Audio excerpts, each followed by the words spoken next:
Bismillahirrahmanirrahim. Assalamu alaikum dear student. This is me Muhammad Irfan Anwar, your chemistry teacher, and today we will discuss about the chapter number 13 of the book 2, carboxylic acids. So let's move towards the lecture. Well dear students, carboxylic acids organic compound बड़े ख़ास किस्म के, बड़े popular, बड़े अहम, इनकी daily usage में बहुत ज़्यादा इंपॉर्टेंस है। उस चैप्टर में जो आपके सामने लिखा गया है, इन तमाम को हमने पढ़ना है डिटेल में। कार्बोक्सिलिक एसिड्स को हम कंप्लीट पढ़ेंगे, उसको एनालाइज करेंगे, उसका नोमेनक्लेचर, उसकी एवरीथिंग देखेंगे। And this is an entrance test lecture. I need your full attention on every key point. So आप देख रहे हैं व्हाइट बोर्ड पे सामने कार्बोक्सिलिक एसिड्स का मैंने एक जनरल स्ट्रक्चर लिखा है। ऐसे तमाम ऑर्गेनिक कंपाउंड्स जिनमें अल्काइल चेन के साथ एक या दो या उससे ज्यादा COOH group carboxylic acid groups हों, they are called as carboxylic acids. अब हम कार्बोक्सिलिक एसिड को जानने के बाद, आइडेंटिफाई करने के बाद, उसकी जो क्लासिफिकेशन है उसके ऊपर फोकस करते हैं। This is an entrance test lecture, that's why I am going to point out everything which you have already studied and definitely you will know everything in detail. आप देख रहे हैं कि मैंने सबसे पहले लिखा दो हेडिंग्स में क्लासिफिकेशन ऑफ कार्बोक्सिलिक एसिड में। One is aliphatic carboxylic acid and another is aromatic carboxylic acids. Examples देके डियर स्टूडेंट्स आपको अंदाजा हुआ होगा, एलिफेटिक कार्बोक्सिलिक एसिड्स वो होते हैं जिनमें जो अल्काइल चेन है that is open, no ring is present ना। दैट्स वाई हमारे पास simple formic acid, the simplest monocarboxylic acid से लेके हायर चेन कार्बोक्सिलिक एसिड तक, जिसमें C15 C17 तक की चेन लेंथ्स हो सकती हैं, they are called aliphatic acid. But in general some people in the book say that C12 to C20 is the number of the range of the aliphatic carboxylic acid, but आपने ये जहन में रखना है कि हर open chain carboxylic acid is called as aliphatic carboxylic acid. Well dear students, एक तो मैंने यहाँ पे ये एलिफेटिक कार्बोक्सिलिक एसिड का पॉइंट एलैबोरेट किया। दूसरा, अगर आप दो एग्जांपल्स देखें तो मैंने ये खास वजह से इन दो एग्जांपल्स को लिखा है। आप यहाँ पे इस फार्मूले में देख रहे हैं कि है aliphatic carboxylic acid, formic acid, जिसे मैथेनोइक एसिड भी कहते हैं, लेकिन इसमें एक COOH ग्रुप इन्वॉल्व है। और यहाँ पे मैंने ऑक्सैलिक एसिड लिखा। आप देख रहे हैं कि ये फार्मूला COOH होल ट्वाइस है, यानी ये एक मॉलिक्यूल में दो COOH ही मौजूद हैं। तो यहाँ पे मैं क्लासिफाई करूंगा कि एलिफेटिक एसिड्स मोनोकार्बोक्सिलिक एसिड्स भी हो सकते हैं, यानी वो कंपाउंड जिस पूरे कंपाउंड में सिर्फ एक COOH ग्रुप हो, और डाइकार्बोक्सिलिक एसिड्स भी हो सकते हैं, जैसा कि ऑक्सैलिक एसिड्स। ठीक है डियर स्टूडेंट्स, आपकी बुक में टेबल बना हुआ है, आप जरूर पढ़ेंगे। वो जो टेबल है उसमें जितने भी मोनोकार्बोक्सिलिक एसिड जो एलिफेटिक एसिड्स हैं वो भी लिखे हुए हैं। जैसे आप लोगों के पास फॉर्मिक एसिड है, एसिटिक एसिड है, प्रोपियोनिक एसिड है। मैं कॉमन नेम्स बोल रहा हूँ, इनके आईपैक नेम्स अभी मैं आपको एलैबोरेट करूंगा नोमेनक्लेचर में। इसी तरह आपके पास डाइकार्बोक्सिलिक एसिड का भी टेबल बना हुआ है। The simplest dicarboxylic acid is oxalic acid which I have wrote in front of you. इसके अलावा malonic acid, succinic acid and so on, these kind of the dicarboxylic acids and monocarboxylic acid, but they are aliphatic carboxylic acids that do not have any benzene ring, benzene ring. अगर तो मेरे पास carboxylic acid में कोई benzene ring आ जाता है, like this you can see that, तो ये आप लोगों के पास जो एसिड है that is called as the aromatic acids. Clear? अगर एक ऑर्गेनिक मॉलिक्यूल ऐसा है जिसमें COOH ग्रुप लगा हुआ है, चेन्स भी हैं, लेकिन अगर उसमें एक भी बेंजीन रिंग पाया जाता है, that mean that is called as an aromatic carboxylic acids. The simplest example in front of you is benzoic acid, benzene ring के साथ एक सब COOH ग्रुप है।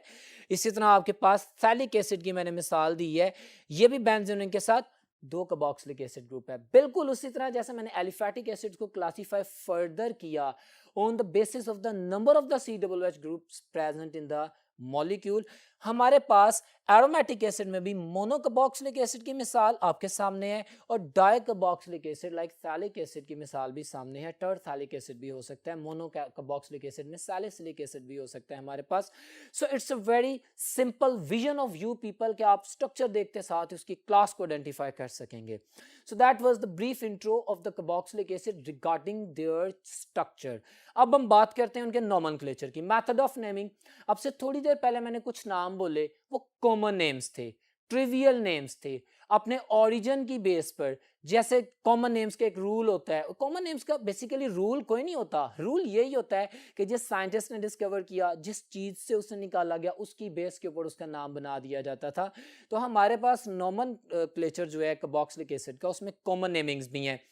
Common namings are unconventional, they don't follow by any rule, they depend upon the origin or the person who is going to discover that। मिसाल के तौर पे हमारे पास मैथेनोइक एसिड आईपैक नेम है, उसको हम फॉर्मिक एसिड कहते हैं क्योंकि वो फोर्मा यानी जो काटने वाले हशरात हैं उनके डंग में पाया जाता है, चूंटियां जिसे आंट कहते हैं, ग्रीक वर्ड उससे ड्राइव किया गया। एसिटिक एसिड एथेनोइक एसिड है, आईपैक नेम बोल रहा हूँ, एसिटिक एसिड कॉमन नेम है, एसिटा से विनेगर से ड्राइव किया गया, and so on and on. A table is being drawn in your book and you are advised and you are directed that please memorize the common names of at least all the monocarboxylic acid and the dicarboxylic acid which are given in your book। हम IUPAC naming की बात करते हैं, international union of pure and applied chemistry का nomenclature. पहला rule वही बड़ा simple सा rule, and that rule is first of all select the longest carbon chain। Dear students, इस स्ट्रक्चर में देखें, मैंने ये लॉन्गेस्ट कार्बन चेन सेलेक्ट की है, इसको मैंने नंबर भी कर दिया, but you know one thing कि जो कार्बोक्सिलिक एसिड का कार्बन है, जो कार्बोक्सिलिक एसिड फंक्शनल ग्रुप का कार्बन है, that will be the part of the chain, वो चेन में शामिल होगा, वो COOH का जो कार्बन है वो चेन में शामिल होगा। And second thing is the numbering. Dear student, carboxylic acid एक रिएक्टिव यूनिट है, COOH ग्रुप। अब जब भी नंबरिंग करेंगे तो you will start numbering from that carbon, you will start numbering from that carbon which is the COOH group। simply speaking, you will always start numbering from the functional group। कोई भी दूसरा functional group लगा होगा, जैसे मैंने यहाँ पे hydroxyl लगाया है, नीचे वाली एग्जांपल में मैंने इमाइनो ग्रुप लगाया है, but I will consider all other functional groups as the substituents. Clear है? तो ये मेरे पास यहाँ से नंबरिंग स्टार्ट करते हैं, मेरे 1 2 3 4 रूल्स बाकी आईपैक नेमिंग के वही हैं कि after the selection of the chain first you will name the substituents. Before naming the substituents, you will mark the position of the substituents, and after that you will name the chain। और एक छोटी सी amendment करनी है, जितने carbon की chain होगी, like 1 2 3 4 butane है ना, तो ये चूंकि कार्बोक्सिलिक एसिड है और एक COOH ग्रुप मौजूद है, तो यहाँ पे आप उस ब्यूटेन का ई काट के आगे वर्ड ऐड कर देंगे oic acid. So it's name will be 2 hydroxy butanoic acid. One important thing is while naming the carboxylic acid's main chain, you will never mention the position of the COOH group in the monocarboxylic acid because it is understood कि numbering 1 position से ही start हो रही है, तो यही 1 position पे COOH मौजूद है। ठीक है, अब हम एक और मिसाल देखते हैं जिसमें मैंने डाइकार्बोक्सिलिक एसिड की मिसाल दी है। It is in front of you, you could see that this is अब देखें, यहाँ पे बड़ा खूबसूरत कॉन्सेप्ट आता है। लेट्स सपोज अगर मैं इमाइनो ग्रुप कंसीडर ना करता तो मेरे पास स्टेटस चेन का सेम था, मैं कहीं से भी नंबरिंग कर सकता था, लेकिन अब मेरे पास स्टेटस सेम नहीं है। मेरे पास ठीक है टर्मिनल्स के ऊपर दोनों COOH ग्रुप मौजूद हैं, बट अब जब मेरे पास 2 COOH ग्रुप टर्मिनल्स पे मौजूद हों, फिर मैं देखूंगा कि किस तरफ सब्स्टिट्यूएंट करीब है। आप देख सकते हैं कि यहाँ पे इमाइनो ग्रुप करीब आता है, तो आईपैक नेमिंग में after the selection of chain, definitely the rule select that carbon chain as the longest carbon chain which contain all the COOH in that chain. Clear है? As I did. आगे वो बात करता है numbering. तो numbering में आपने पहले तो ये देखना है डाइकार्बोक्सिलिक एसिड में कि कोई सब्स्टिट्यूएंट तो नहीं लगा, अगर नहीं लगा तो जहां मर्जी से नंबरिंग स्टार्ट कर दें। बट इफ अगर कोई अमाइनो ग्रुप या कोई भी सब्स्टिट्यूएंट लगा हुआ है, कोई भी सब्स्टिट्यूएंट लगा है, then you will start numbering from that side that substituent get the lower locator number। This is, so I started numbering from 1 2 3 and 4 और इसका नाम होगा 2 amino, पहले सब्स्टिट्यूएंट का नाम, उससे पहले उसकी position 2 amino, then hyphen 1 4। in the dicarboxylic acids I will mention the position of the carboxylic acid group। Clear है? सो 1 4 ब्यूटेन 4 कार्बन थे, और चूंकि 2 कार्बोक्सिलिक एसिड हैं, I will add the suffix dioic acid। Clear है? So it's name is 2 amino 1 4 butane dioic acid। Dear students, keep the special emphasis on every point of the nomenclature कि आपका पहला हर्फ capital होना चाहिए, बाकी आपके तमाम लेटर्स स्मॉल होने चाहिए, कहाँ पे कॉमा आना है, कहाँ पे हाइफन आना है, ऑल दीज थिंग्स मैटर, और इनमें से किसी भी किस्म की गलती से हमारा सवाल गलत हो सकता है. This is an entrance test and we have to be very much conscious about these very important and very small things. ठीक है, तो that was all about the nomenclature. अब बढ़ते हैं नेक्स्ट बोर्ड की तरफ जहां पे हम कार्बोक्सिलिक एसिड की प्रिपरेशन की बात करेंगे. Well, dear students, you can see on the whiteboard preparation of the carboxylic acids. हमारे पास कार्बोक्सिलिक एसिड बहुत इंपॉर्टेंट और वाइटल कंपाउंड है, हमें इन्हें बनाना पड़ता है इंडस्ट्रियल यूज़ के लिए. बेतहाशा जगहों पे इनके यूजेज हैं जो हम साथ साथ बोलेंगे, एलाबोरेट करेंगे. अब आपके पास जितने पॉसिबल मेथड्स हैं कार्बोक्सिलिक एसिड्स को मैन्युफैक्चर करने के, वो मैंने आपके सामने लिखे हैं जो कि आपके सिलेबस में है. जिसमें से पहला मेथड है from alcohols and aldehydes. For example, if you N alcohol, आप पहले से ऑर्गेनिक केमिस्ट्री में मेरे प्रीवियस लेक्चर्स में पढ़ते आ रहे हैं कि जब आप अल्केन्स की ऑक्सीडेशन करते हैं catalytic in the presence of strong oxidising agent like potassium dichromate and H2SO4, ये स्ट्रॉन्ग ऑक्सीडाइजिंग एजेंट क्या करता है, नेसेंट ऑक्सीजन को जनरेट करता है. तो पोटेशियम डाइक्रोमेट एंड H2SO4 जब नेसेंट ऑक्सीजन को जनरेट करता है तो ये अल्केन को अल्कोहल में कन्वर्ट करती है. I am repeating the whole story. आपसे कोई कहे कि भाई अल्केन से कार्बोक्सिलिक एसिड बनता है, हाँ तो बनता है ना. हम अल्केन की कैटालिटिक ऑक्सीडेशन करेंगे तो अल्कोहल बनेगा. अल्कोहल का procedure goes on in the same catalyst, वो एल्डिहाइड बनाएगा. आप देख सकते हैं CHO as an aldehyde group I have wrote in front of you. और फिर एल्डिहाइड जो है वो फर्दर उसी कैटालिस्ट की प्रेजेंस में, स्ट्रॉन्ग ऑक्सीडाइजिंग एजेंट की प्रेजेंस में कैटालिटिकली ऑक्सीडाइज करेगा. और carboxylic acid, the long chain fatty acids are the final products. My dear students, यहाँ पे मैं एंट्रेंस टेस्ट की बात कर रहा हूँ. यहाँ पे एक पॉइंट मैं फिर एलैबोरेट करता हूँ कि तमाम अल्केन्स ऑक्सीडाइज होती हैं, अल्कोहल बनती है, अल्कोहल से एल्डिहाइड बनता है, एल्डिहाइड से एसिड बनता है. बस this is the final product, सिवाय मीथेन के. CH4, the smallest alkane, methane वो वाहिद अल्केन है जो in the presence of this catalyst oxidise होगी, अल्कोहल बनेगा, एल्डिहाइड बनेगा, उसके बाद फॉर्मिक एसिड बनेगा जो आगे CO2 और H2O में कन्वर्ट हो जाएगा. ठीक है, इसके अलावा जितने भी अल्केन्स हैं उनसे जो भी अल्कोहल बनेगा, जो भी एल्डिहाइड बनेगा, that will finally converted into the last and the final product, that is the carboxylic acid. तो ये एक छोटा सा रिएक्शन था, मैंने इसमें अहम तरीन MCQ की इंफॉर्मेशन भी शेयर की है. Please notify that because this is an entrance test lecture. Next preparation पे चलते हैं. From alkyl cyanides. Alkyl cyanides, हम अल्काइल साइनाइड्स को अल्केन नाइट्राइल्स भी बोलते हैं. मैं वर्ड बोल रहा हूँ, अल्काइल साइनाइड्स को अल्केन नाइट्राइल भी बोलते हैं. मिसाल के तौर पे मीथाइल साइनाइड को इथेन नाइट्राइल बोलेंगे. जब हम नाइट्राइल बोलेंगे तो nitrogen as a functional group consider होगा. जब हम साइनाइड बोलेंगे तो cyano group will be the functional group. Very simple. Whenever, my dear students, focus on the point please, this is important. हम बुक्स में पढ़ते हैं on acid hydrolysis. I wrote the same thing on acid hydrolysis. Acid की presence में जब हम किसी भी साइनाइड का या नाइट्राइल का हाइड्रोलिसिस करते हैं तो हमारे पास कार्बोक्सिलिक एसिड बनता है, साथ में अमोनिया गैस बनती है. ठीक है dear students, this reaction can also occur in the presence of the base also. बस एक माइनर सा फर्क होगा प्रोडक्ट में. हमारे पास जब साइनाइड का एसिड हाइड्रोलिसिस करेंगे तो कार्बोक्सिलिक एसिड ऐसा फाइनल प्रोडक्ट बनेगा. लेकिन अगर हम बेस की प्रेजेंस में हाइड्रोलिसिस करेंगे, yes cyano group converts into the COOH group, but that COOH group जो एसिड बनेगा वो बेस के साथ रिएक्शन कर जाएगा और हमारे पास प्रोडक्ट में इतना सा फर्क आएगा कि हम कहेंगे कि base hydrolysis, basic hydrolysis of the cyanide will generate salt of the carboxylic acid. Clear हो गया. so this is an important thing also to be memorized. इसकी बेस पर भी आपके पास क्वेश्चन आते हैं. नेक्स्ट चलते हैं. by the Grignard reagent, it's a very popular reagent we have studied about.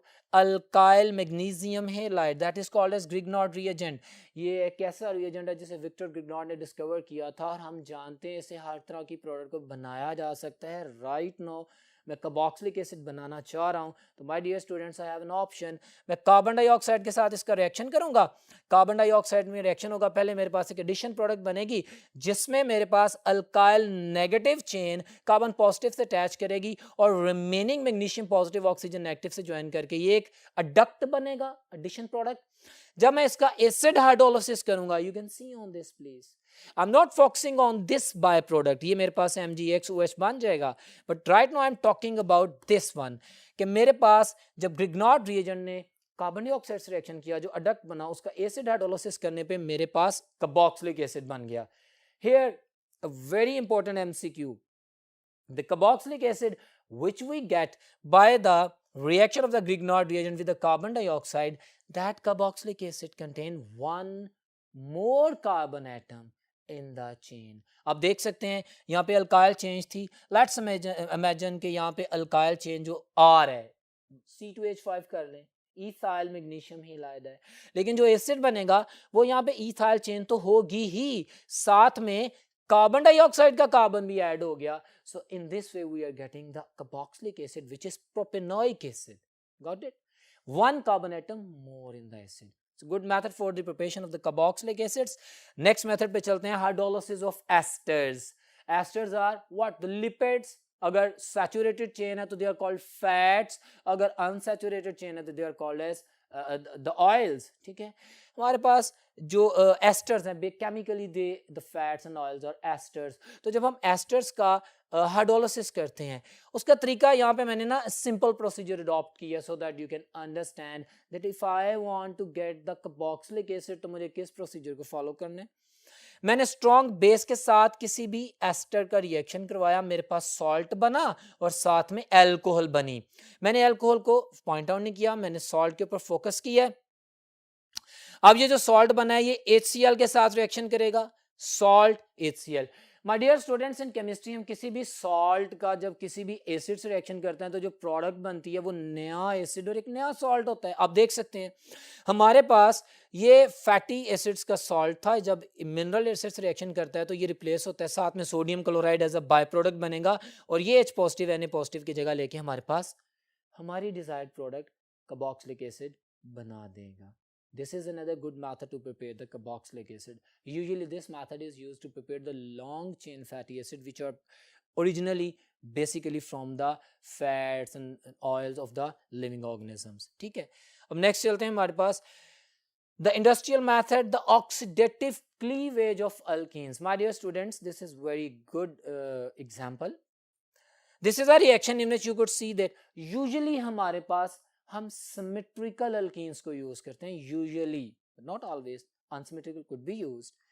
हम क्या करते हैं कि जो भी अल्कीन होती है उसको in the presence of hot alkaline potassium permanganate solution, hot alkaline potassium permanganate solution में जब रिएक्शन करवाते हैं तो this is a strong oxidising agent. ये हॉट बेसिक केमिनोफोर नेसेंट ऑक्सीजन को जनरेट करता है, आप देख सकते हैं व्हाइट बोर्ड पे. तो ये जब अल्कीन के साथ रिएक्शन करता है तो ऑक्सीडेटिव क्लीवेज होती है. If you could see that, मैं यहाँ पे क्रॉस लगाता हूँ, क्लीवेज मीन कट होता है यहाँ पे. ठीक है, तो यहाँ से आप देखते हैं सिंपल एक रिएक्शन प्रोसीड करता है, हमारे पास चेन कट के अपने रेलेवेंट कार्बोक्सिलिक एसिड्स में कन्वर्ट हो जाती है. This is an important reaction for the synthesis of the carboxylic acids in the presence of a hot alkaline KMnO4 solution by the oxidative cleavage of alkenes. एक MCQ entrance test में पूछा गया था, carboxylic acids can be prepared by the oxidation of, carboxylic acids can be prepared by the oxidation of option A alkanes, option B alkenes, option C both of them, none of them. तो बहुत ज्यादा students चूंकि normal practice में alkanes से oxidise करके carboxylic acid बनाते हैं तो उन्होंने अल्केन्स को कह दिया था. माय डियर स्टूडेंट्स, आप देख सकते हैं मैंने अल्कीन्स की ऑक्सीडेशन की और कार्बोक्सिलिक एसिड बन रहा है. Answer was both of them. Alkane and alkyne both can oxidize and they can generate the carboxylic acid as their final products. चलते हैं नेक्स्ट बोर्ड की तरफ. हमने डियर स्टूडेंट्स कार्बोक्सिलिक एसिड्स की क्लासिफिकेशन पढ़ी है, उनका नोमेनक्लेचर पढ़ा है, उनकी प्रिपरेशन पढ़ी है, उसके बाद बात आती है फिजिकल प्रॉपर्टीज़ की. इंटरेस्टिंग, ये बड़ा इंटरेस्टिंग है, इसमें आपने MCQs का ख्याल रखना है, इंपॉर्टेंट पॉइंट्स हैं. मिसाल के तौर पे सिंपल सी बात आ जाती है, एक तो आपके पास कि हमारे पास फिजिकल प्रॉपर्टीज़ पढ़िएगा, मैं साथ साथ जो लेक्चर डिलीवर कर रहा हूँ इंपॉर्टेंट पॉइंट्स के साथ आप लोग मेरे वर्ड्स को सुनेंगे और उनको बुक में सर्च करेंगे. सॉल्युबिलिटी, कार्बोक्सिलिक एसिड की जो सॉल्युबिलिटी है वो जैसे जैसे चेन लेंथ बढ़ती जाती है उसमें नॉन पोलर पार्ट बढ़ता जाता है ना अल्काइल चेन का, उसकी सॉल्युबिलिटी कम होती जाती है. carboxylic acids are polar, they are soluble in the polar solvents. अभी यहाँ पे मैं डायमर की भी बात करता हूँ, लेकिन अभी बेसिक सॉल्युबिलिटी की बात कर रहा हूँ. तो एक तो एमसीक्यू आपके जहन में ये क्लियर होना चाहिए कि जैसे जैसे कार्बोक्सिलिक एसिड्स की चेन लेंथ बढ़ती जाती है उनकी सॉल्युबिलिटी कम होती जाती है. डन हो गया. उसके बाद हम बात करेंगे smell fragrance. Is a simple physical line in your book कि C1 से C3 तक पंजेंट स्मेल होती है फॉर्मिक एसिड की, जैसे मैथेनोइक एसिड कहते हैं, एसिटिक एसिड की, प्रोपियोनिक एसिड की पंजेंट स्मेल होती है. और उसके आगे इनकी स्मेल में इतनी वो चुभन नहीं रहती क्योंकि मोलर मास बढ़ जाता है, उस वाले से रिएक्टिव नहीं रहते. अभी मैं रिएक्टिविटी में बात करूंगा कि चेन लेंथ बढ़ने से रिएक्टिविटी भी डिक्रीज होती है. तो उस वजह से फिर वो अनप्लायंट सी स्मेल आपके सामने आती है, जैसे नॉर्मली फैट्स में से या ऑयल्स में से आ रही होती है क्योंकि फैटी एसिड से मिलके बने होते हैं. तो ये आपने याद रखना. ऑनवर्ड अनप्लायंट स्मेल है. Melting point. Dear students, melting point of the carboxylic acid में पैकिंग का रोल होता है. जो इवन नंबर्ड कार्बोक्सिलिक एसिड्स होते हैं उनका मेल्टिंग पॉइंट इवन नंबर्ड का कंपैरेटिवली हाई होता है. एक रूल है केमिस्ट्री में, मैं बोल रहा हूँ, that is not the part of your syllabus, sawtooth rule.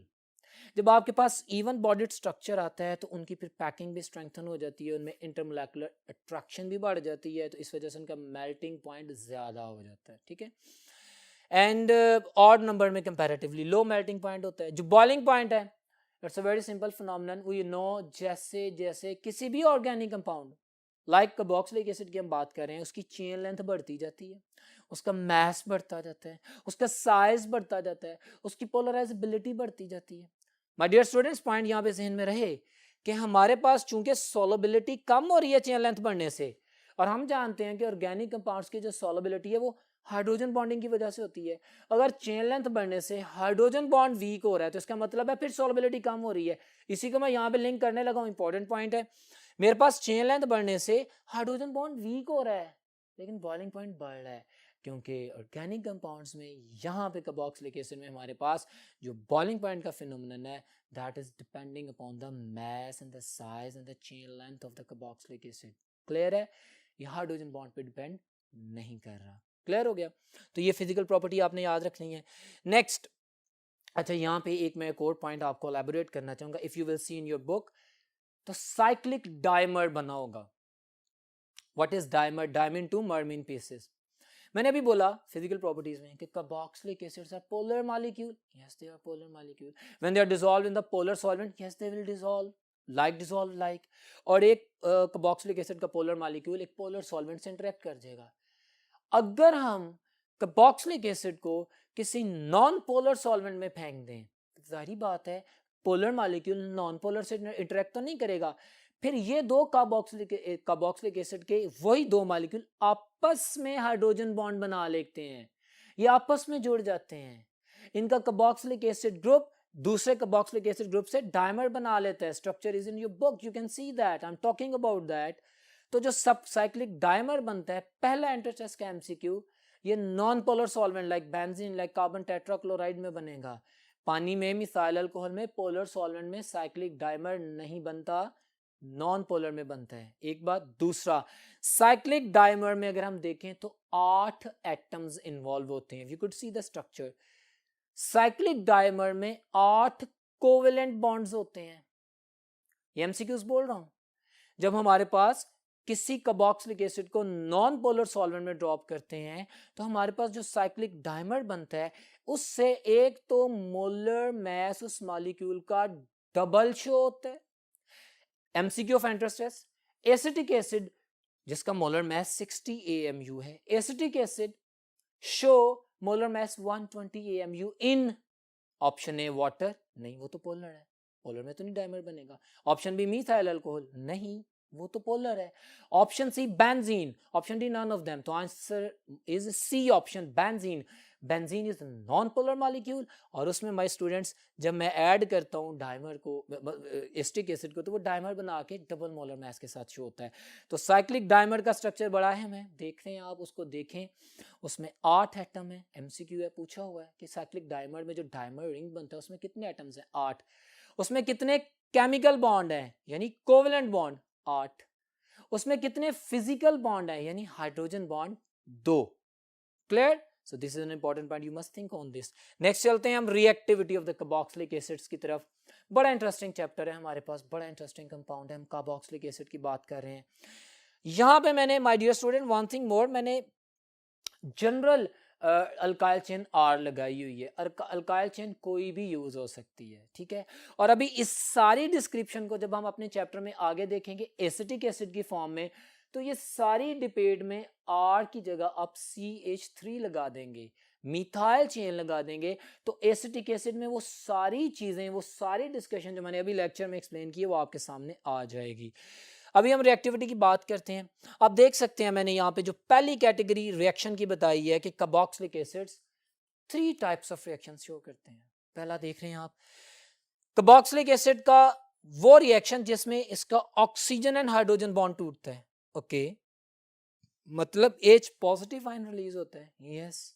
इसका मतलब है ये वो रिएक्शन है जिसमें carboxylic acid behaving as acid, because any species which one releases the proton that behaves as an acid, and carboxylic acid is behaving as an acid because यहाँ पे oxygen hydrogen का बॉन्ड टूट रहा है, हमारे पास O negative H positive अलग हो रहा है, तो किन रिएक्शंस में होता है?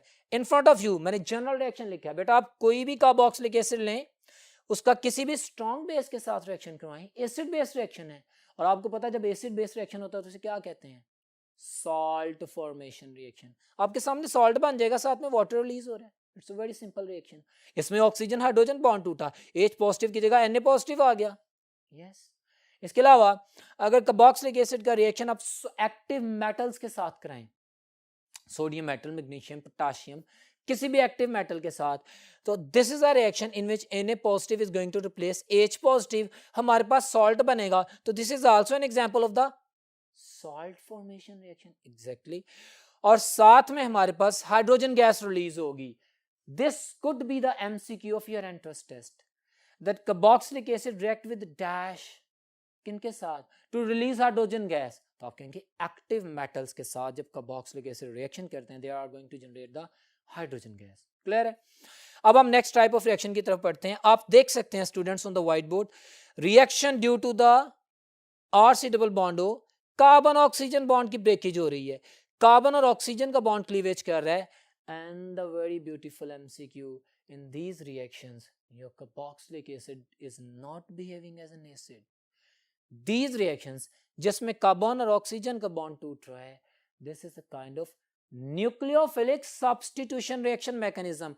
This is an MCQ I'm telling you, आपसे पूछे halide formation, imide formation, esterification, तो आपका OH negative is being replaced by another negative unit. So this is nucleophilic substitution reaction mechanism. Dear students, important point बोला, याद रखिएगा। मैं आपके सामने पहले एसिड हेलाइड की बात करता हूँ। आपकी बुक में सिंपल सा रिएक्शन है, कोई भी कार्बोक्सिलिक एसिड है, फास्फोरस पेंटाक्लोराइड से रिएक्शन करवा दें, आप दूसरे PCl3 से रिएक्शन करवा दें, आप थायोनाइल क्लोराइड से रिएक्शन करवा दें, SOCl2, जिसका मैकेनिज्म भी आपकी बुक में एलैबोरेटेड है, but this is an entrance test, here we are not discussing the mechanisms, here we are discussing about the concept and the key points which can be asked in the paper.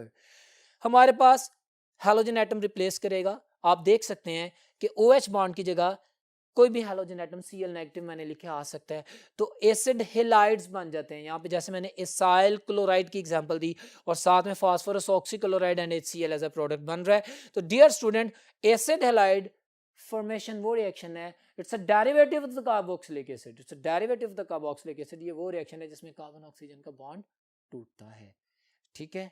Next चलते हैं, next board पे।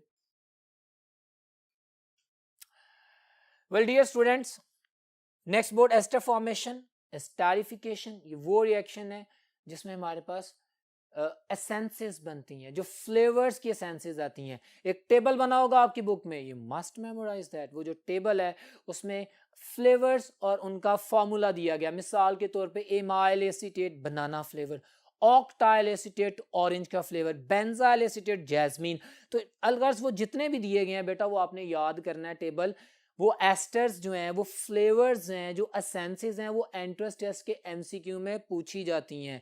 मैंने आपके सामने चंद मिसालें दी हैं, आप इनको याद करें और इनके फ्लेवर्स को अपने ज़हन में रखें। दे आर एस्टर्स, इनको हम बनाते हैं industrially in the products, like अगर ट्राइफल बनाना हो या kind of jellies, etcetera food items में। तो हम एसेंसेस यूज करते हैं रादर ओरिजिनल यूजेस। तो हम देखते हैं किसी भी कार्बोक्सिलिक एसिड का reaction in the presence of acid catalyst किसी भी अल्कोहल से होता है, तो यहाँ पे जो अल्काइल चेन एसिड की है वो वहां पे है। आप देखेंगे कि यहाँ पे मैं आपको समझाने के लिए, देखें यहाँ पे जस्टिफाई कर रहा हूं कि यहाँ पे मेरा कार्बन ऑक्सीजन बॉन्ड किसका टूट रहा है, एसिड का। एंट्रेंस में सवाल आता है, in the esterification the carbon oxygen bond breaks is of alcohol और एसिड, तो आप कहेंगे एसिड की कार्बन ऑक्सीजन बॉन्ड ब्रेक हुआ है, और अल्कोहल में ऑक्सीजन हाइड्रोजन बॉन्ड ब्रेक हुआ है, वाटर एलिमिनेट होता है, एस्टर बन जाता है, रिवर्सिबल रिएक्शन है, इंडस्ट्रियल इंपॉर्टेंस है क्योंकि फ्लेवर्स बनते हैं। तो रिएक्शन बहुत सिंपल है। एंट्री टेस्ट के सवालों के हवाले से, एंट्री टेस्ट के सवालों के हवाले से मैं आपको बताता हूं। हमारे पास ये न्यूक्लियोफिलिक सब्स्टिट्यूशन रिएक्शन मैकेनिज्म है। This O negative has replaces this OH negative. हाँ, न्यूक्लियोफिलिक सब्स्टिट्यूशन रिएक्शन मैकेनिज्म है। ऑक्सीजन हाइड्रोजन बॉन्ड अल्कोहल का टूटता है, carbon oxygen bond carboxylic acid का टूटता है। हमारे पास एस्टर्स जो बनते हैं, they are the essence and the flavours of the different kind of the food products and items. ठीक है, नेक्स्ट रिएक्शन की तरफ चलते हैं। इमाइड फॉर्मेशन, वंस अगेन ये वो रिएक्शन है जिसमें कार्बन ऑक्सीजन बॉन्ड टूट रहा है, आप देख सकते हैं। इस इमाइड फॉर्मेशन में एक बहुत इंपॉर्टेंट और इंटरेस्टिंग एंड पॉपुलर एमसीक्यू जो पूछा जाता है, उसको एलैबोरेट करने के लिए देखिए मैंने इसको 2 स्टेप्स में किया है, क्योंकि ये होता ही 2 स्टेप्स में है। मैंने आपसे अभी हैलाइड बनाए, मैंने एस्टर्स बनाए, इनमें जो पहली स्टेबल प्रोडक्ट बनती है रिएक्शन करके डेरिवेटिव की, वो हैलाइड ही होता है, वो एस्टर ही होता है। लेकिन इमाइड फॉर्मेशन में this is a reaction in which we react carboxylic acid with ammonia and a stable ammonium carboxylate is formed। आप देख रहे हैं, अगर मैं एसिटिक एसिड यूज करता तो अमोनियम एसीटेट बनता, स्टेबल है, स्टेबल प्रोडक्ट है। And if I want to make the imide derivative जिसमें OH नेगेटिव को NH2 आके रिप्लेस करे, then I have to heat this ammonium carboxylate, और फिर वाटर मॉलिक्यूल एलिमिनेट होता है और मेरे पास इमाइड बनता है। कॉमनली आस्क्ड एंट्रेंस टेस्ट का क्वेश्चन है कि which of the following acid derivatives is produced in 2 steps? Option A acid halide, no. Option B esters, no. Option C anhydride, no.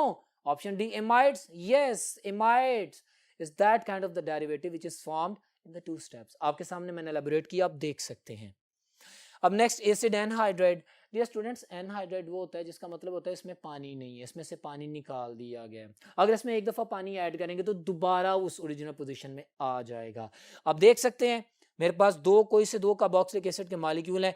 मैं strong dehydrating agent P2O5 phosphorus pentoxide, आपके सामने लिखा हुआ है, ये MCQ भी है कि phosphorus pentoxide is a dehydrating agent. इसको जब मैं किसी भी कार्बोक्सिलिक एसिड में ऐड करूंगा तो ये रिएक्शन होगा। आप देख सकते हैं मैंने 2 मॉलिक्यूल्स ऊपर तले लिखे स्ट्रक्चर बना के, सो that you can understand.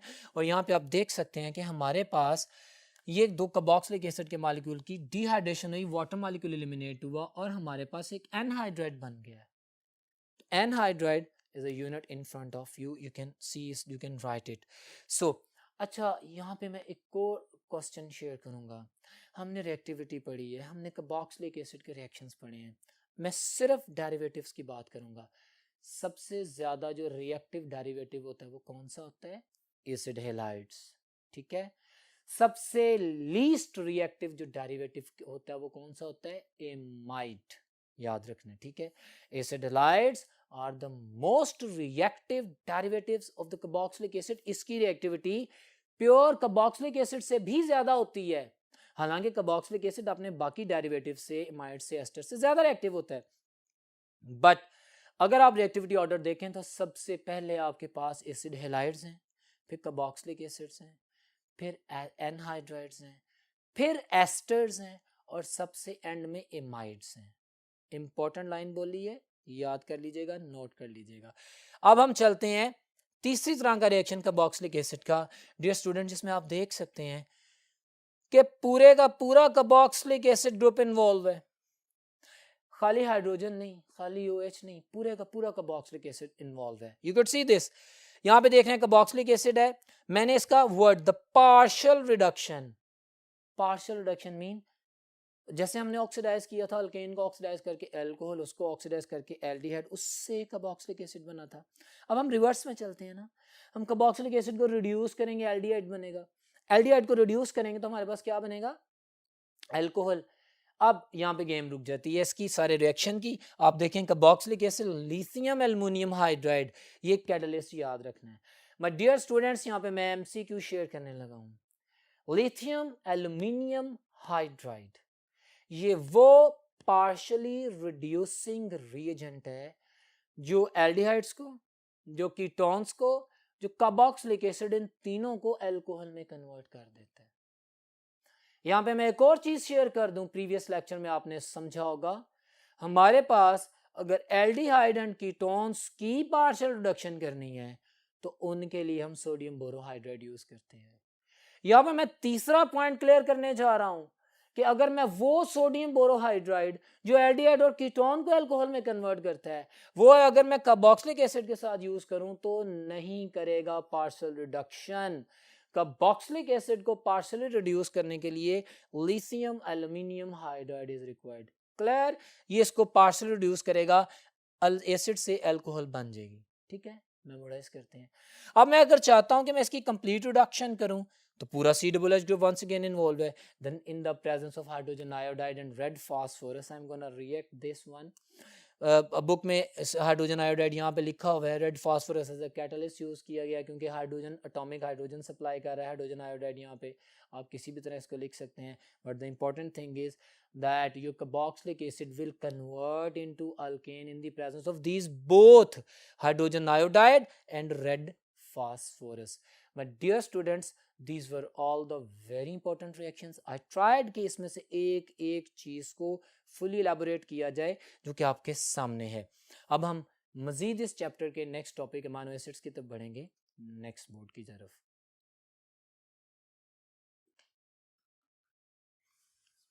Well dear students, हम लोग कार्बोक्सिलिक एसिड्स पढ़ रहे थे। Carboxylic acid chapter number 13 complete हमने देखा, पढ़ा। उसमें हमने कार्बोक्सिलिक एसिड की तमाम स्पेसिफिकेशंस, तमाम रिएक्शंस पढ़े। अब आपकी बुक में अलहदा से एसिटिक एसिड को डिस्कस किया गया है। तो for the revision kind of phenomenon मैंने यहाँ पे दोबारा आप देख सकते हैं एसिटिक एसिड की स्पेसिफिकेशंस लिखी हैं। हम जानते हैं कि एसिटिक एसिड इंसानी तारीख में बड़ी अहमियत का हामिल है। इसे सिरका भी कहते हैं, vinegar. Vinegar is nothing but 6 to 10% solution of the acetic acid. That is an important part of our diet. और चूंकि विनीगर से for the first time ethanoic acid को डिस्कवर किया गया था, इसलिए इसको एसिटिक एसिड कहते हैं। यहाँ पे कुछ पॉइंट्स लिखे हैं एसिटिक एसिड के जो एंट्रेंस टेस्ट के पॉइंट ऑफ व्यू से एमसीक्यू बन सकते हैं। सबसे पहला मैंने लिखा उसका फ्रीजिंग पॉइंट या melting point, that is 16.5 degree centigrade. 16 to 17 degree centigrade acceptable है, बाज़ जगहों पे 17 डिग्री सेंटीग्रेड है, बिल्कुल एक्सेप्टेबल है। हमारे पास एसिटिक एसिड इस टेम्परेचर के ऊपर फ्रीज होके ग्लेशियर लाइक लुक देता है। So that's why this at this temperature the acetic acid called as glacial acetic acid. ठीक है, तो ये याद रखना है। बॉइलिंग पॉइंट एसिटिक एसिड का 118 डिग्री सेंटीग्रेड है। It is soluble of course in polar solvents. Polar solvent में सॉल्युबल होता है एसिटिक एसिड, पानी में सॉल्युबल होता है, लेकिन इसके साथ साथ आप देख सकते हैं कि अल्कोहल एंड ईथर्स में भी ये सॉल्युबल होता है। तो ये ईथर्स के पर्सपेक्टिव में मैंने ये लाइन लिखी है so that you can understand and you will never be confused about this कि इसकी सॉल्युबिलिटी ईथर्स जो कि नॉन पोलर है उसमें नहीं होती, हो जाती है। प्रिपरेशंस वो ट्रेडिशनल ट्रेंड्स हैं, वो जितनी कार्बोक्सिलिक एसिड की प्रिपरेशन आपसे थोड़ी देर पहले मैंने आपको बताई थी, वो तमाम प्रोसीजर्स अडॉप्ट करके कार्बोक्सिलिक एसिड का एसिटिक एसिड बनाया जा सकता है। Acetic acid is a specific kind of a carboxylic acid जिसमें अल्काइल चेन जो है, जो कार्बन एटम है पूरे कंपाउंड में, वो दो होते हैं। तो वही चीज़ है, वही प्रोसीजर है। अगर हम ऑक्सीडेशन करें, कैटालिटिक ऑक्सीडेशन करें, हमारे पास एसिटिक एसिड बनता है। अगर हम मीथाइल सायानाइड का हाइड्रोलाइसिस करें तो भी एसिटिक एसिड बनता है। इंडस्ट्रियल मेथड को हाईलाइट करने के लिए मैंने यहाँ पे लिखा, हमारे पास एक रिएक्शन है जो हम चैप्टर नंबर 8 में रिएक्शंस ऑफ अल्काइंस में पढ़ के आ चुके हैं। इथाइन यानी एसिटाइलिन में वाटर ऐड करते हैं इन the presence of mercuric sulphate and 20% sulphuric acid. हमारे पास वाटर एडिशन होती है और विनाइल अल्कोहल बनता है जिसे हम इनोल भी बोलते हैं। हम जानते हैं कि इनोल्स आर अनस्टेबल, ये इमीडिएटली रीअरेंज करते हैं अपने आप को, और एसिटाइलिन से जो विनाइल अल्कोहल बनता है, जो इनोल बनता है, वो एसिटल्डिहाइड में कन्वर्ट होता है। इस एसिटाल्डिहाइड को हम एक cheap but strong catalyst vanadium pentoxide is an oxidising agent, इसकी प्रेजेंस में रिएक्शन करवाते हैं और हमारे पास ये एसिटिक एसिड बन जाता है। इंडस्ट्रियल स्केल पे इसको बनाया जाता है। So that was about the acetic acid, that was linking with our the topic of the carboxylic acids. Now dear students, we are going to start the very important discussion of amino acids. What are amino acids? नाम से ही जाहिर है ऐसे organic compound जिसमें carboxylic acid group भी हो और amino group भी हो। हम जानते हैं carboxylic acid group acidic in nature होता है और amino group basic in nature होता है। एक ऐसा मॉलिक्यूल जिसमें ये दोनों ग्रुप बैक वक्त पाए जाएं, that is called as amino acid. The compounds containing amino group and carboxylic acid group both in a compound they are amino acids। अब इनके बारे में मजीद पढ़ते हैं, नेक्स्ट बोर्ड पे चलते हैं। वेल डियर स्टूडेंट, सबसे पहले मैंने एक क्लैरिटी कर दी, अमाइनो एसिड्स हम चूंकि किताब में एक ही तरह का पढ़ते हैं तो इस एंड पॉइंट पे आके एंट्रेंस टेस्ट में थोड़ी सी कंफ्यूजन हो सकती है स्टूडेंट को, जिसको क्लियर कर रहा हूं कि बेटा अमाइनो एसिड हर वो कंपाउंड है जिसमें अमाइनो ग्रुप हो और कार्बोक्सिलिक एसिड ग्रुप हो। क्लियर है? अब उसकी पोजीशन अगर अल्फा कार्बन पे हो, कार्बोक्सिलिक एसिड फंक्शनल ग्रुप, उसके साथ जो कार्बन है that is alpha carbon, alpha carbon के साथ जो नेक्स्ट कार्बन होता है दैट इज बीटा कार्बन, और बीटा कार्बन के आगे जो कार्बन एटम होता है that is called as the gamma carbon. अगर तो एमाइनो ग्रुप अमाइनो एसिड्स में अगर तो एमाइनो ग्रुप उस कार्बन से जुड़ा है that is alpha in nature, तो उसको बोलेंगे alpha amino acids. And similarly अगर वो बीटा कार्बन पे जुड़ा है तो that is beta amino acid and the gamma amino acid, so on. ठीक है, अब हमारे पास ये जो मैंने पॉइंट्स लिखे हैं these are worth important points for your concept building, because amino acids को आप जनरली पढ़ते हैं but these are the part of the MCQs. क्या तमाम अमाइनो एसिड्स ज्विटराइन बनाते हैं? नहीं, सिर्फ अल्फा अमाइनो एसिड्स ज्विटराइन बनाते हैं। ठीक है, अब दूसरी बात, लिविंग ऑर्गेनिजम्स में जितने भी अमाइनो एसिड्स पाए जाते हैं हम जानते हैं कि अमाइनो एसिड्स मिलके बॉडी में प्रोटीन्स बनाते हैं।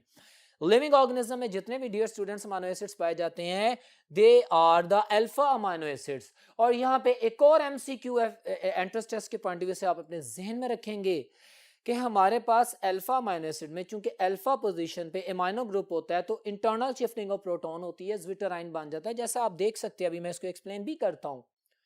हमारे पास नॉर्मली अल्फा अमाइनो एसिड्स ज्विटराइन ही की फॉर्म में पाए जाते हैं।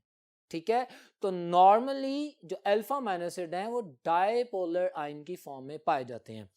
दूसरा, इसके अलावा आपके सामने मैंने लिखा है कि all alpha amino acids have chiral carbon. What is chiral carbon? Dear students देखें, ये एक अमाइनो एसिड है, ये कार्बन देखें, ये 4 डिफरेंट ग्रुप्स के साथ अटैच है, कार्बोक्सिलिक एसिड ग्रुप से, अमाइनो ग्रुप से, हाइड्रोजन से और अल्काइल चेन से। If the carbon is satisfying all of its 4 valencies by 4 different groups or atoms, that carbon is optically active.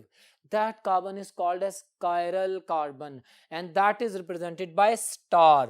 और तमाम अल्फा अमाइनो एसिड्स में chiral carbon होता है सिवाय ग्लाइसिन के। या आपकी बुक में एक टेबल बना हुआ है जिसके बारे में अभी आप डिस्कस करते हैं। स्वाय ग्लाइसिन के, glycine is a simplest amino acid जिसका कार्बन कायरल नहीं होता, जो ऑप्टिकली एक्टिव नहीं होता, वो डेक्स्ट्रोलीवो फॉर्म्स शो नहीं करता, उसके एनेंशियोमर्स नहीं होते।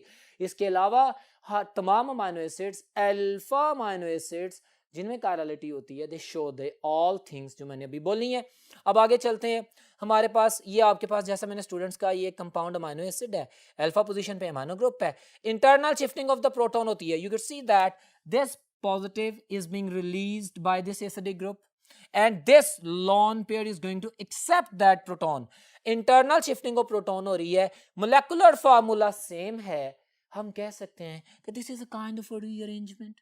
Yes, I can say this. So, this is an example of the tautomerism also. Tautomerism ये डायनामिक आइसोमेरिज्म की भी एग्जांपल है, हम पढ़ के आ चुके हैं।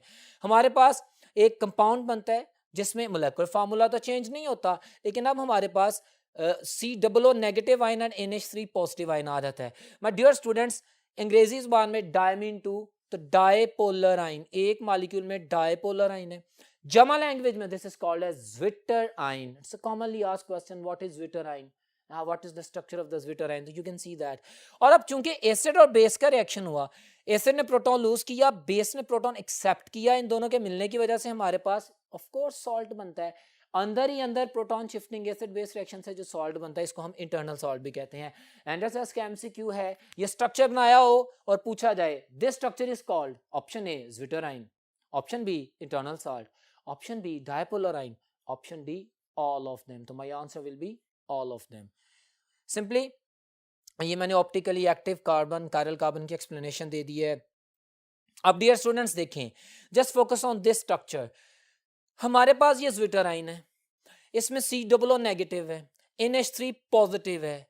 व्हाट इफ अगर मैं इस डायपोलराइन को एक सॉल्यूशन में फेंकूं और उस सॉल्यूशन में मैं एसिड फेंकूं। एसिड का काम क्या होता है? प्रोटॉन रिलीज करना। कोई भी दूसरा एसिड, बाहर से जो एसिड ऐड करूंगा वो प्रोटॉन रिलीज करेगा, और जब वो एसिड प्रोटॉन रिलीज करेगा, now the zwitter ions C+O negative group will accept that proton. अब ज्विटर आयन वो प्रोटॉन एक्सेप्ट कर लेगा। एसिडिक मीडिया में it has the capacity to accept proton. I am telling again and again, any species which accept proton that is called as base. Clear है? So acidic media में zwitter ion is behaving as base. Clear? Acidic media में zwitter ion is behaving as base.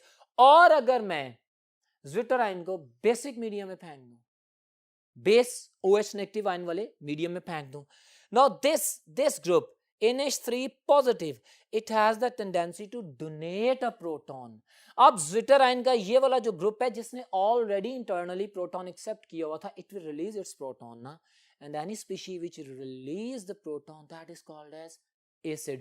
So zwitter ion in basic media behave as an acid and in acidic media behave as base. ये भी एक अहम MCQ आपने ज़हन में याद रखना है। बट डियर स्टूडेंट्स, हम अमाइनो एसिड्स को पढ़ रहे हैं, हम जानते हैं अमाइनो एसिड्स बहुत इंपॉर्टेंट है। हम जानते हैं कि लिविंग ऑर्गेनिजम्स में, चाहे प्लांट्स हैं चाहे एनिमल्स हैं, जितनी भी प्रोटीन सिंथेसिस है that is because of the amino acids. और अभी हम पढ़ के आए हैं कि ऑल प्रोटीन सिंथेसाइजर्स जो अमाइनो एसिड्स हैं, they are alpha amino acids. हमारी ह्यूमन बॉडी में total 20 different kind of amino acids हैं जो बेतहाशा किस्म की डाइवर्सिफाइड प्रोटीन्स बनाते हैं। अमाइनो एसिड्स की टाइप 20 है। उनमें से 10 अमाइनो एसिड्स ऐसे हैं जो हमारी बॉडी बना सकती है, और 10 अमाइनो एसिड्स ऐसे हैं जो हमारी बॉडी नहीं बना सकती। देखें, इंपॉर्टेंट एमसीक्यू है, all those amino acids which body cannot prepare, we have to take them by food. They are called as essential amino acids. जरूरी हैं, इसके बगैर सर्वाइवल नहीं है, we have to intake, ठीक है। and all those amino acids which body can prepare, it's okay, हमारी body में अल्लाह ताला ने कैपेसिटी दी है, हम बना सकती है, बॉडी बना सकती है, तो इतना जरूरी नहीं है, वो ठीक है, वो बॉडी बना लेगी। They are called as non essential amino acids. तो all these things are very much important. अब चलते हैं हम कुछ उस टेबल की तरफ जो कि नेचर ऑफ अमाइनो एसिड्स को एक्सप्लेन करते हैं। Dear students, nature of amino acids, इसकी नेचर को मैंने एसिडिक नेचर, बेसिक नेचर और न्यूट्रल नेचर के ऊपर एक्सप्लेन किया है। आपके सामने मैंने 3 चीजें लिखी और आपकी बुक में एक टेबल भी बना हुआ है, आप उसको भी देख सकते हैं। हमारे पास वो तमाम अमाइनो एसिड जिसमें equal number of amino group and acidic group हों। अमाइनो बेसिक है, carboxylic acid acidic in nature है, दोनों का अगर नंबर बराबर होगा तो that will be the neutral amino acid. जैसे हमारे पास ग्लाइसिन, आपकी बुक में टेबल में alanine, valine, proline, these 4 amino acids जो कि रिटन है, बेटा आपने इनका स्ट्रक्चर भी याद करना है, ठीक है। तो these are the neutral amino acids. आगे चलते हैं, हमारे पास glutamic acid, glutamic acid and aspartic acid. Of course ये 2 एसिड्स हैं जो कि आपकी बुक में बने हुए हैं। तो उनमें आप देखें स्ट्रक्चर में, आपने स्ट्रक्चर याद करना है, तो एसिडिक ग्रुप ज्यादा है, अमाइनो ग्रुप कम है, तो overall molecule acidic in nature है, ठीक है। So this one. आगे चलते हैं बेसिक अमाइनो एसिड्स की, लाइसिन, हिस्टिडीन, जो आपकी बुक में बने हुए हैं, आप उनमें देखेंगे तो अमाइनो ग्रुप ज्यादा है और कार्बोक्सिलिक एसिड ग्रुप कम है। सिंपल स्टोरी है, अगर एक मॉलिक्यूल में कार्बोक्सिलिक एसिड ग्रुप ज्यादा हो जाए तो that is acidic amino acid. अगर अमाइनो ग्रुप ज्यादा हो जाए तो उस अमाइनो एसिड मॉलिक्यूल को हम बेसिक अमाइनो एसिड कहेंगे। और अगर दोनों का नंबर बराबर है, it means they are going to neutralise each other, they are called as the neutral amino acids. इनको टेबल को याद कीजिएगा, स्ट्रक्चर याद कीजिएगा, glycine, alanine, valine, proline, aspartic acid and so on, lysine, histidine, ये सारे आपने पढ़ने हैं। आप you have to memorise the structures also. अब हम चलते हैं प्रिपरेशन ऑफ अमाइनो एसिड्स की तरफ। अमाइनो एसिड्स को कैसे प्रिपेयर किया जाता है? बड़ा सिंपल प्रोसीजर है। हम कार्बोक्सिलिक एसिड से प्रिपेयर कर सकते हैं। कार्बोक्सिलिक एसिड को ब्रोमीन वाटर से रिएक्शन कराएं, orange red colour bromine add in हो जाएगी इन the presence of phosphorus catalyst, alpha bromo carboxylic acid बन जाएगा। वो कार्बोक्सिलिक एसिड जिसमें अल्फा कार्बन पर ब्रोमीन लगा हो, अल्फा ब्रोमो कार्बोक्सिलिक एसिड हमने पहले बना लेना है। फिर उस अल्फा ब्रोमो कार्बोक्सिलिक एसिड को अमोनिया से रिएक्शन करवाना है। इसके दो मॉलिक्यूल्स यूज होंगे हमारे पास। अमोनियम हमारे पास ब्रोमाइड भी बन जाएगा। फॉर एग्जांपल इस रिएक्शन को यूं भी लिख सकते हैं, मैं इसको यूं भी लिख सकता हूं कि अगर मैं दो अमोनिया के मॉलिक्यूल यूज करूं तो मेरे पास एक HBr के साथ मिलकर आप देख सकते हैं अमोनियम ब्रोमाइड भी बन सकता है। ठीक है, बिल्कुल ठीक है। आपके पास अल्फा ब्रोमो कार्बोक्सिलिक एसिड और अमोनिया रिएक्शन करते हैं और ब्रोमीन की जगह अमाइनो ग्रुप लग जाता है, and this is the method through which we are easily going to prepare the amino acids. ठीक हो गया, तो आप ये पढ़ सकते हैं। दूसरी बड़ी पॉपुलर है द स्ट्रैकर सिंथेसिस। इसमें एमसीक्यूज पूछे जाते हैं। एक तो इसका नाम है व्हाट इज स्ट्रैकर सिंथेसिस। स्ट्रैकर सिंथेसिस किसकी प्रिपरेशन है? अमाइनो एसिड की प्रिपरेशन है। अच्छा, ये किससे बनाया जाता है? इसमें एल्डिहाइड और हाइड्रोजन साइनाइड का रिएक्शन होता है। अच्छा, इसमें पहले स्टेप में क्या होता है? सर, हाइड्रोजन साइनाइड और एल्डिहाइड आपस में मिलते हैं और न्यूक्लियोफिलिक एडिशन रिएक्शन होता है। ये एमसीक्यू अहम है। एल्डिहाइड और हाइड्रोजन साइनाइड जब मिलते हैं तो न्यूक्लियोफिलिक एडिशन रिएक्शन होता है, अडक्ट बनता है उसका, फिर अमोनिया से रिएक्शन होता है और हमारे पास अल्फा अमाइनो साइनाइड्स बन जाते हैं। यस, फिर हम इसका एसिड हाइड्रोलिसिस करवा देते हैं। डियर स्टूडेंट्स, हम जानते हैं कि जब भी साइनो ग्रुप का एसिड हाइड्रोलिसिस होता है, पहले भी ऑर्गेनिक में पढ़ के आए हैं, तो that cyano group converts into the carboxylic acid group और यूं हमारे पास अल्फा अमाइनो एसिड बन सकता है। स्ट्रैकर सिंथेसिस इंपॉर्टेंट है, इसको पढ़ लीजिएगा, ओवरव्यू कीजिएगा और इसमें रिलेटेड जो क्वेश्चंस है वो भी मैंने हाईलाइट किए हैं। ठीक हो गया। तो dear students, that was all about the preparation of the carboxylic acids के डेरिवेटिव जो है अमाइनो एसिड्स उनकी। अब हम अमाइनो एसिड्स के रिएक्शंस की तरफ चलते हैं। Into the next board. Reactions हर ऑर्गेनिक कंपाउंड करता है, हर ऑर्गेनिक कंपाउंड्स को डिफरेंट कंडीशंस देते हैं। My dear students, carboxylic acid है ना बेसिकली, हाँ, तो जब ये रिएक्शन करना चाहेंगे तो वो रिएक्शन जो कार्बोक्सिलिक एसिड करता है, जो कि हमने इसी चैप्टर में डिटेल में पढ़े हैं, वही रिएक्शन ये करेगा, बिल्कुल करेगा। जैसे स्टैटिफिकेशन, एग्जैक्टली हमारे पास अमाइनो एसिड है, जैसे कार्बोक्सिलिक एसिड रिएक्शन करता है अल्कोहल के साथ और एस्टर्स बनते हैं, ऐसे अमाइनो एसिड्स रिएक्शन करेंगे और अमाइनो एस्टर्स बन जाएंगे। सिंपल। एसिड कैटलिस्ट की प्रेजेंस में you are going to react alcohol in the presence of acid catalyst and you are getting the product amino esters. ठीक हो गया। सो वही रिएक्शन मैकेनिज्म याद रखना है। दूसरा रिएक्शन जो आपकी बुक में दिया गया है, that is with the nitrous acid. यहाँ पे देख रहे हैं मैंने कि नाइट्रस एसिड तो नहीं लिखा हुआ। क्यों नहीं लिखा? सर, मैंने ये लिखा है सोडियम नाइट्राइट एंड HCl। क्यों? नाइट्रस एसिड इज अनस्टेबल, हम उसे इन सिचू बनाते हैं ड्यूरिंग द रिएक्शन। जैसे पहले हाइड्रोजन साइनाइड एक पॉइजनस गैस है, उसको भी इन सिचू बनाया जाता है, उसको अलग से नहीं बनाया जा सकता। ऐसे नाइट्रस एसिड अनस्टेबल एसिड है, उसको इन सिचू ड्यूरिंग द रिएक्शन बनाया जाता है। कैसे? हम सोडियम नाइट्राइट और HCl हाइड्रोक्लोरिक एसिड का रिएक्शन करवाते हैं, जो नाइट्रस एसिड बनता है वो अमाइनो एसिड से रिएक्शन करता है, हमारे पास नाइट्रोजन गैस लिबरेट होती है और साथ में अमाइनो ग्रुप की जगह हाइड्रोक्सिल ग्रुप आ जाता है। हम अमाइनो एसिड से अल्फा हाइड्रोक्सिल कार्बोक्सिलिक एसिड भी बना सकते हैं। This is the reaction by reacting the amino acid with the nitrous acid. Clear है? तो इंपॉर्टेंट रिएक्शन है। उसके बाद the peptide bond, biologically peptide bond है। हमने कहा कि हमारे पास अमाइनो एसिड्स मिलते हैं, मिलके बॉन्ड बनाते हैं, बॉन्ड बना के प्रोटीन्स बनाते हैं, जो इससे बॉडी स्ट्रक्चर एनिमल और ह्यूमन बॉडी, प्लांट बॉडी का बनता है। इंपॉर्टेंट है। अब तवज्जो से देखें, आपके सामने ये मैंने दो सिंपलेस्ट स्ट्रक्चर लिखे हैं अमाइनो एसिड्स के। It's simple. मैंने यहाँ पे बताया कि एक का अमाइनो ग्रुप और दूसरे का कार्बोक्सिलिक एसिड ग्रुप, ये दोनों आपस में कंडेंस होते हैं, condensation reaction with the elimination of small water molecule, हमारे पास ये जुड़ जाते हैं। ये मैंने एक डाइपेप्टाइड बनाया है फॉर योर अंडरस्टैंडिंग। ट्राइपेप्टाइड भी हो सकता है, पेंटाहेक्सा पॉलीपेप्टाइड भी हो सकता है। पेप्टाइड मीन, अगर मैं कहता हूं कि डाइपेप्टाइड तो उसमें अमाइनो एसिड्स कितने हैं? 2। अगर मैं कहता हूं पेंटापेप्टाइड तो उसमें नंबर ऑफ अमाइनो एसिड है 5। ठीक है my dear students.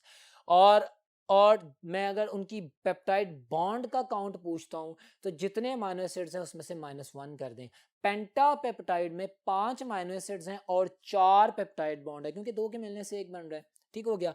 Entrance test में ये सवाल भी कर लेगा कि पेंटापेप्टाइड जब बनता है कितने अमीनो एसिड्स बता देगा, 5 हैं, कितने वाटर मॉलिक्यूल रिलीज होंगे, आप कहेंगे 4 वाटर मॉलिक्यूल रिलीज होंगे क्योंकि 4 पेप्टाइड बॉन्ड बनेंगे। It's a game of smart working, you have to focus on. हमारे पास डियर स्टूडेंट्स अमीनो एसिड्स इस तरह पेप्टाइड बॉन्ड के जरिए प्रोटीन सिंथेसिस भी करते हैं। Know what is the technical difference between a protein and a polypeptide? My dear students, अगर अमीनो एसिड्स मिल रहे हैं और उनका molar mass 10,000 atomic mass unit से नीचे नीचे है या उस तक है, तो they are called as polypeptide. And all those polypeptides whose molar mass is larger than, greater than the 10,000 AMU, they are called as proteins. That was my lecture on the chapter number 13, carboxylic acid, which was very much important chapter regarding your organic chemistry and the questions. I tried कि आपको इसमें से complete data और information मिल सके और जितने related MCQs थे उनको orally discuss करके आप लोगों को पॉइंट्स को क्लियर करने की कोशिश की है। उम्मीद करता हूँ कि आपको काफ़ी हेल्पफुल साबित हो अगर आप इसे पढ़ेंगे। इंशाल्लाह नेक्स्ट लेक्चर में मुलाकात होती है, तब तक अल्लाह हाफिज़।